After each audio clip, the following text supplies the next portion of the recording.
Y bueno, aquí estamos hablando también de esa Convivir Papagayo y pues al principio de esta emisión yo les comentaba que uno de los comandantes o de las principales cabezas del paramilitarismo, Salvatore Mancuso, pues comentó nada más y nada menos en la JEP, en la Jurisdicción Especial para la Paz, en su aporte único a la verdad a mediados de mayo del 2023, básicamente que estas bananeras y otras además también eran financiadores del paramilitarismo y también, empatando con lo que dijo el periodista Alfredo, que pues Coca-Cola, Ecopetrol y Bavaria también habrían sido financiadores del paramilitarismo. Postobón. Eso, Postobón. Entonces, escuchemos lo que dijo Salvatore Mancuso a mediados de mayo del 2023. A través de Papagayo hubo más de casi 200 empresas bananeras que mediante la Convivir Papagayo apoyaron con 3 centavos de dólar a las autodefensas, y de esos iba $1 centavo para la autodefensa, uno para ejército y otro para la Convivir, por cada kilo de banano que se exportaba, y esto lógicamente que sumó millones de dólares. Entre ellos estaba Banadex, filial de Chiquita Brand, Banacol, Unión de Bananeros de Urabá, Del Monte, Dol, Augura. Por ahí ingresamos armamento, 4.500 fusiles por un lado, 3.500 por el otro. O sea que por Urabá entraron 8.000 fusiles por lo menos, y millones de cartuchos. Y estaba la Convivir activa, y la Convivir pues sirvió por supuesto de bisagra, y no solamente en esta región, pero específicamente Urabá, para todos estos tipos de eventos y situaciones que se presentaron con relación a la pregunta que me hizo su señoría. Ahora bien, otro dato importante que hay que dar sobre esta bananera Chiquita Brands es que pues esta también financió la campaña del expresidente y gobernador de Antioquia, Álvaro Uribe Vélez, a mediados del 94, y les dio curiosamente una suma de casi $6.000 para poder ser gobernador de Antioquia. Y curiosamente, como lo ha demostrado la historia, pues este personaje fue uno de los defensores acérrimos de las Convivir. Bueno, ahorita volveremos a poner ese pantallazo porque le vamos a tratar más adelante. Pero bueno, aquí vamos a ver otra de las confirmaciones, porque digamos también se volvió polémica en redes sociales, que hay un video creo que es del año pasado, de María Fernanda Cabal, en donde defendía a Chiquita Brands, decía que se van contra el empresariado, diciendo que no era la misma United Fruit Company de la masacre de las bananeras. Y pues son los mismos sindicados, los mismos personajes que fueron o que conformaron esos grupos paramilitares los que afirman esto o han afirmado esto a lo largo de los años. Vamos a ver las palabras de José Eber Velosa García, alias HH, comandante del bloque bananero, en una entrevista con Holman Morris. Todas las empresas nos apoyaban, no una sola, sino que todas. Cuando eso, quien manejaba directamente la relación con los bananeros era Carlos y Vicente, primeramente Carlos. Y yo como ante el grupo que estábamos en Urabá, me dan la orden de patrullar toda la zona bananera y hacer trabajar a la gente de la zona bananera. Pero la relación con todos los bananeros manejaba directamente ellos, pero todos nos pagaban, ya que yo hacía presencia en toda la zona bananera, y desde luego cuando iba a haber paro nosotros no permitíamos hacer paro. Ok, por ejemplo, empresas chiquitas. En ese momento estaba Chiquita, todas las que hay. Sí. Univan, Banacol, todas. Recordemos que Salvatore Mancuso, y este es uno de los hechos más importantes por los cuales la Corte en Estados Unidos falló a favor de las víctimas, es que Chiquita Brands tenía un puerto privado en la costa atlántica, en el Urabá antioqueño. Puerto privado. Por ese puerto, por supuesto que sacan su producto, pero ingresaron las armas. O sea, esas armas de las que habla Salvatore Mancuso ingresaron por ese puerto, o sea, no tenían que pasar a Cartagena, no tenían que ir a Barranquilla, no tenían que ir a Santa Marta, sino entraron directamente por ese puerto privado que el Estado colombiano le había, digamos, entregado a Chiquita Brands para que pudiera trabajar. Ese es un dato que fue fulminante, digamos, para la determinación que se tomó en esta Corte. Que entre otras cosas fue revelado por Nacho, porque es que Nacho reveló que los funcionarios de la DIAN, no sé si en el gobierno de Pastrana o Ernesto Samper, corruptamente hacen toda esa trazabilidad para que tengan. Pero ese mire, puerto. esto es más ancho todavía, por una razón. ese poderío militar no solamente se quedó en la costa, ese poderío militar viene al Magdalena Medio, se extiende por Colombia toda esa, digamos, toda esa fuerza bélica que importan, que traen a favor de los paramilitares, se extiende por todo el país. O sea que realmente las víctimas que hay en Colombia de esto son miles y miles de ciudadanos colombianos. Nacho, ¿qué ibas a decir? Sí, la historia es parte de la investigación. Digamos que hay varias fases de la investigación que yo hice sobre el tema, y ahí les estuve compartiendo antes del programa como la primera. En esa primera se cuenta la historia de que en una circunstancia inclusive éticamente cuestionable, la prensa norteamericana publicó, entre otras cosas, que Chiquita había pagado un soborno en Colombia para la obtención de una port facility, de una instalación portuaria en Turbo. Entonces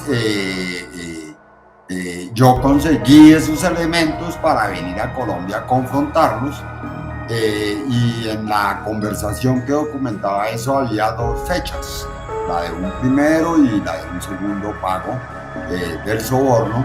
Y al llegar aquí, pues en los archivos de la Secretaría General de la DIAN, encontré que antes del primer pago había una negación de la DIAN, de la Dirección General de la DIAN, para la solicitud de licencia portuaria que estaba pidiendo Chiquita, una licencia simple portuaria, y que después del primer pago, pero antes del segundo, se le había concedido en el gobierno de Samper una zona franca especial aduanera unipersonal, la primera de su tipo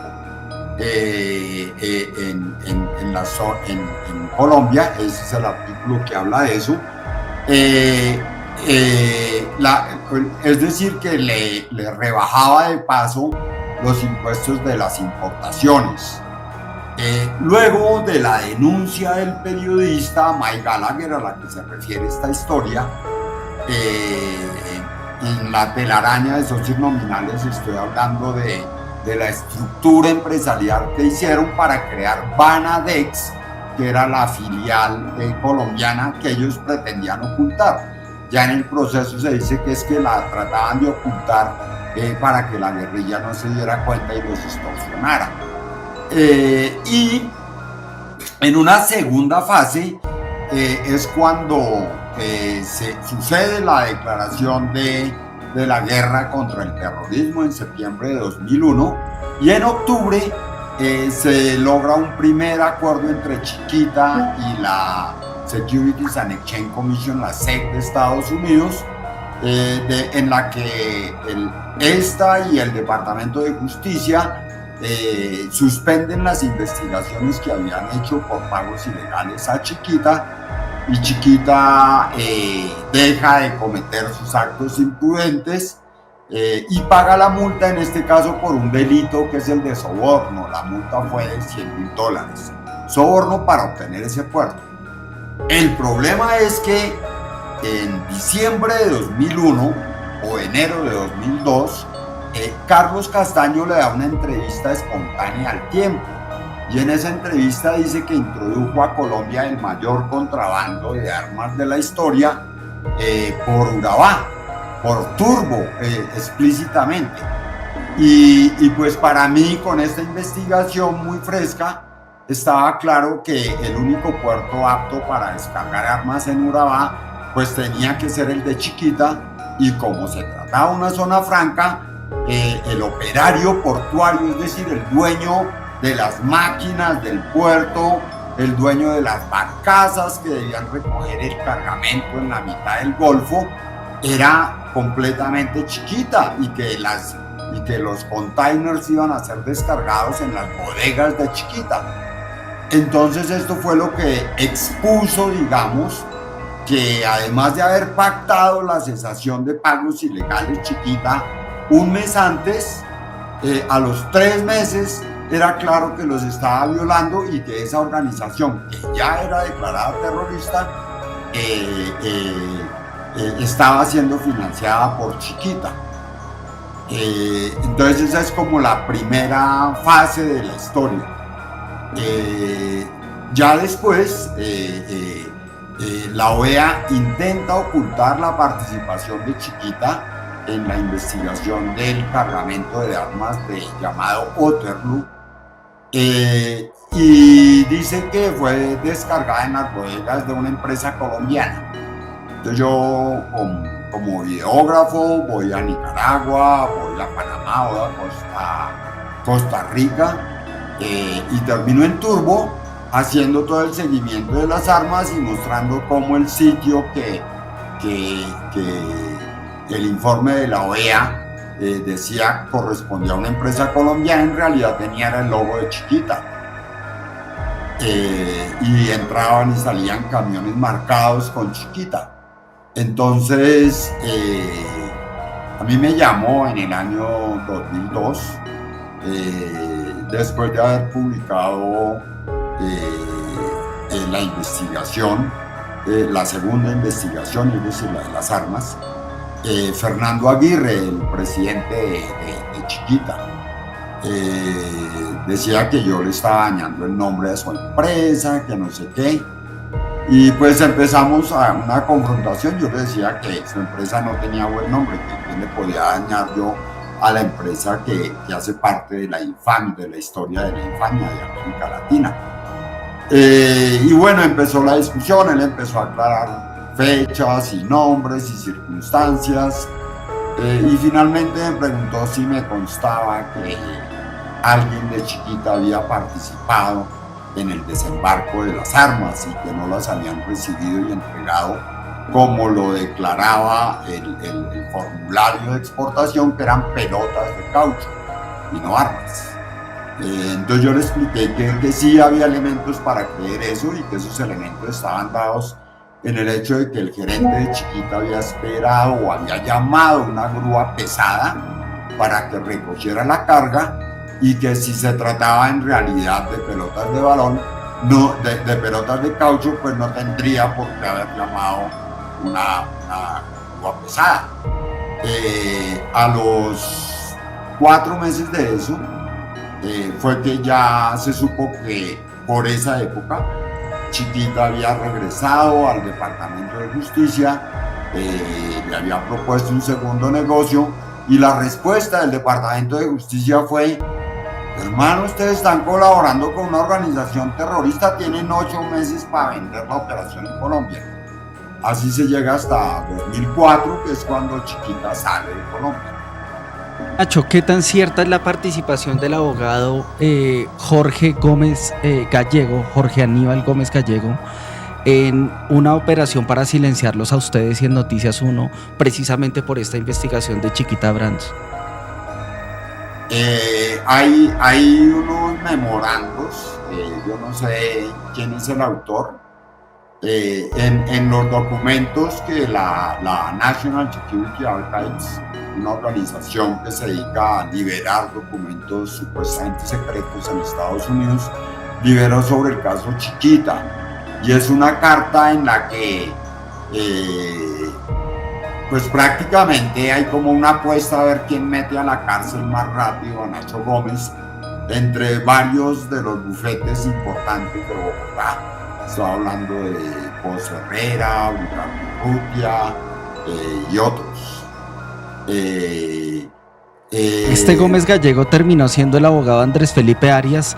No es fortuito que precisamente estos abogados, que también fue magistrado este señor, la emprendan contra estos periodistas que revelan este tipo de casos, que pues es impresionante el relato de Nacho. Había prácticamente un puerto no solamente para cobrarle, pues los padres le cobraban un impuesto a Chiquita, sino que se transportaban narcóticos, ¿no, Alfredo? Claro, e importaban armas, o sea, por ahí entraron las armas.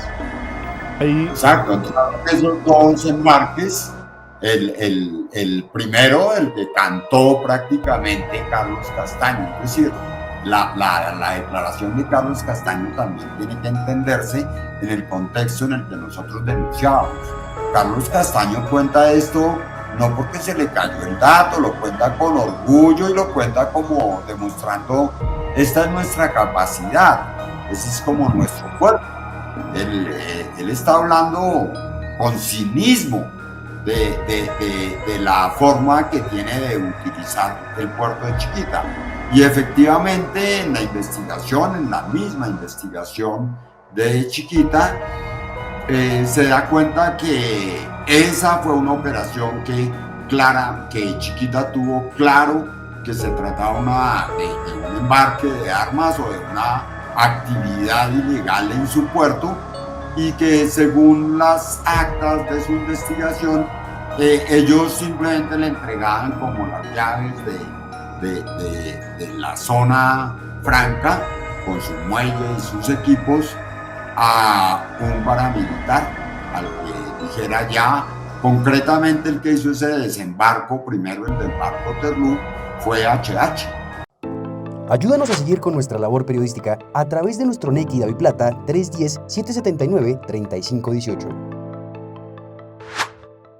Si te gusta nuestro contenido Y no quieres perderte nada de la agenda alternativa, suscríbete a nuestro canal y activa la campana de notificaciones.